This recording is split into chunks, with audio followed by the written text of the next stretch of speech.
آج ہم ایک پرانی لوک کہانی کے ذریعے ایک بہت ہی جدید اور پیچیدہ سوال کا جائزہ لے رہے ہیں کہ کامیابی آخر ہے کیا؟ کیا یہ صرف انسان کی اپنی محنت، اس کی جد و جہد اور قابلیت کا نتیجہ ہے؟ یا اس میں قسمت، توفیق اور وہ حالات بھی شامل ہیں جو ہمارے اختیار میں نہیں ہوتے؟ بالکل۔ اور دیکھیں، اس بحث کو سمجھنے کے لیے آج ہمارے پاس جو کہانی ہے وہ ایک بادشاہ اور اس کی بیٹی شہزادی عائشہ کی ہے۔ جی۔ یہ کہانی بظاہر تو ایک سادہ سے خاندانی جھگڑے کی طرح شروع ہوتی ہے، لیکن اصل میں یہ آپ کہہ لیں کہ دو عالمی نظریات کا ٹکراؤ ہے۔ اچھا۔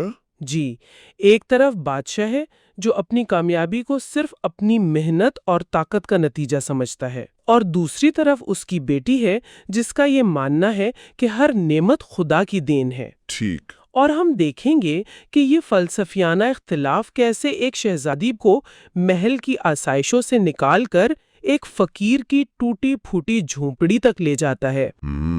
اس سفر میں ہم صرف کہانی نہیں سنائیں گے، بلکہ اس کے اندر جو چھپے ہوئے نفسیاتی پہلو ہیں، کردار کی تبدیلیاں ہیں اور طاقت کا اصل مفہوم کیا ہے، اس پر گہری نظر ڈالیں گے۔ تو آئیے اس دلچسپ کہانی کی تہوں کو کھولتے ہیں۔ تو کہانی کا آغاز ہوتا ہے ایک بہت ہی محبت کرنے والے باپ اور بیٹی سے۔ بادشاہ اپنی بیٹی عائشہ پر جان چھڑکتا ہے۔ جی۔ اسے دنیا کی ہر نعمت میسر ہے، لیکن ایک بات اسے ہمیشہ کھٹکتی ہے۔ جب بھی وہ بڑے فخر سے عائشہ سے پوچھتا ہے، بیٹی یہ شان و شوکت، یہ محل، یہ سب تمہیں کس نے دیا؟ تو عائشہ کا جواب ہمیشہ ایک ہی ہوتا ہے، ابا جان یہ سب اللہ تعالیٰ کا کرم اور اسی کی دین ہے۔ بالکل۔ اب اگر ہم بادشاہ کی نقطۂ نظر سے دیکھیں تو یہ جواب اسے اب کہہ لیں کہ اپنی توہین محسوس ہوتا ہے۔ اچھا، یہاں ایک بہت دلچسپ نفسیاتی معاملہ کام کر رہا ہے، اسے ایٹریبیوشن بائس کہتے ہیں، یعنی یہ کہ انسان اپنی کامیابیوں کا صلاح اپنے سر مانتا ہے اور ناکامیوں کا الزام حالات پر دوسروں پر لگاتا ہے۔ بالکل۔ تو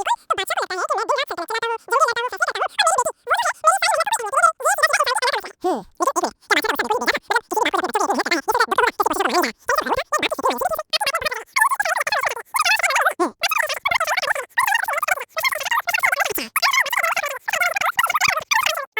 لگی ہوئی ہے، یہ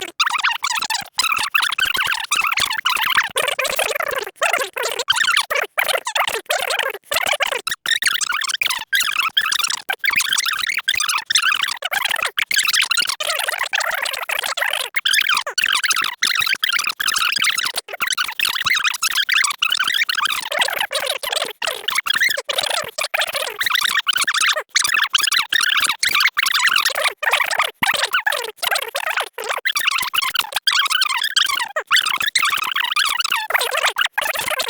انسان کو انسان بناتا ہے۔ لیکن ایک کیا بادشاہ کا غصہ بالکل نہیں دیکھا، کسی نے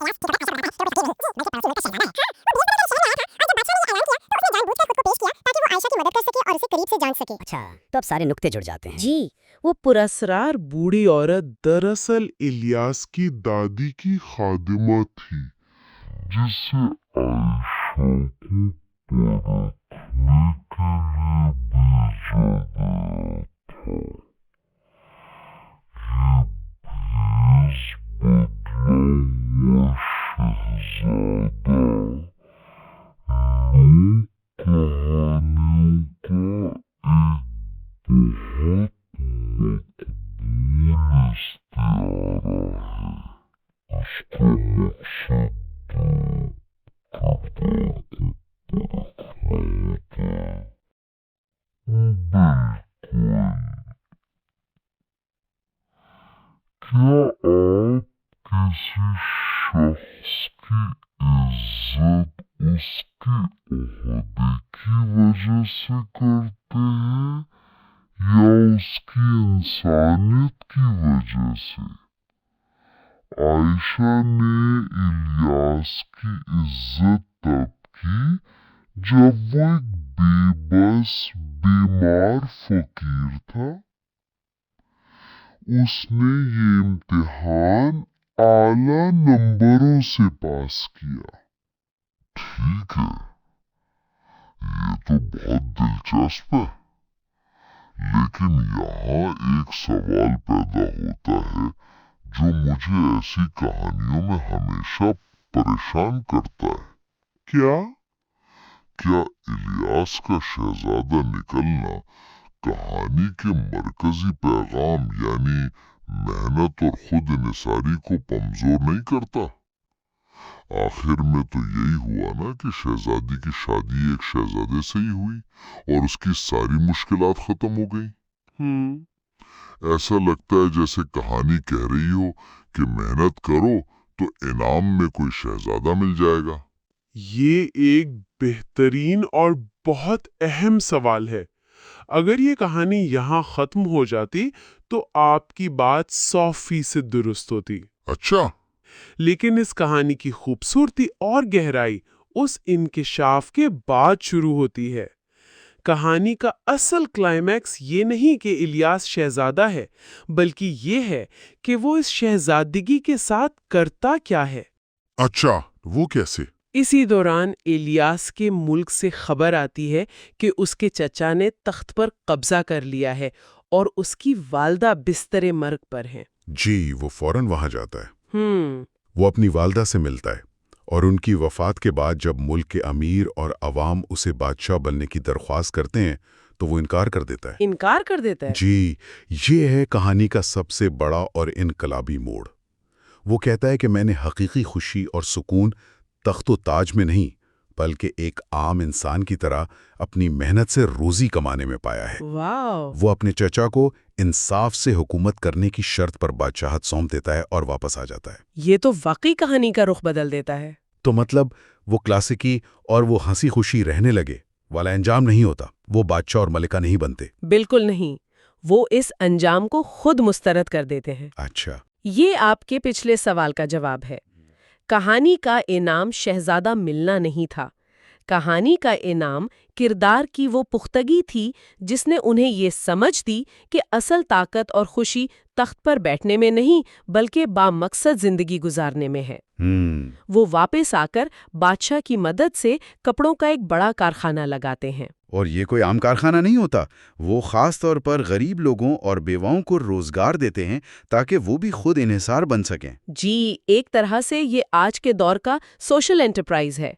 वो पैसा कमा रहे हैं लेकिन उसका मकसद सिर्फ अपनी तिजोरियां भरना नहीं बल्कि माशरे को बेहतर बनाना है। और सबसे खूबसूरत बात यह है कि वो बेतहाशा दौलतमंद होने के बावजूद अपने उसी पुराने छोटे किराए के घर में रहते हैं। जी, जब बादशाह उनसे कहता है कि महल में आ जाओ तो आयशा जवाब देती है, अब्बा जान, हकीकी खुशी बड़े महलों में नहीं बल्कि अल्लाह की रज़ा, अपनी मेहनत की कमाई और दूसरों की खिदमत करने में है। हमने अपनी खुशी यहीं पाली है। तो आखिर में बादशाह भी अपनी गलती तस्लीम करके एक बेहतर और इंसाफ पसंद हुक्मरान बन जाता है और आयशा और इलियास की कहानी पूरी सल्तनत के लिए एक मिसाल बन जाती है। जी, ये एक बहुत ही मुकम्मल और इत्मीनान बख्श इख्तिताम है। तो अगर हम इस पूरी गुफ्तगू को समेटें तो हमने इस कहानी से सब्र, तवक्कुल और मेहनत की अजमत जैसे सबक तो सीखे ही, लेकिन इससे भी गहरी बात ये समझ आई कि हर आजमाइश अपने अंदर एक मौका छुपाए होती है। बिल्कुल। कहानी का सबसे बड़ा पैगाम यही है कि इंसान की असल कीमत उसके ओहदे या उसकी दौलत में नहीं बल्कि उसके किरदार, उसकी हिम्मत और उसकी नीयत में है।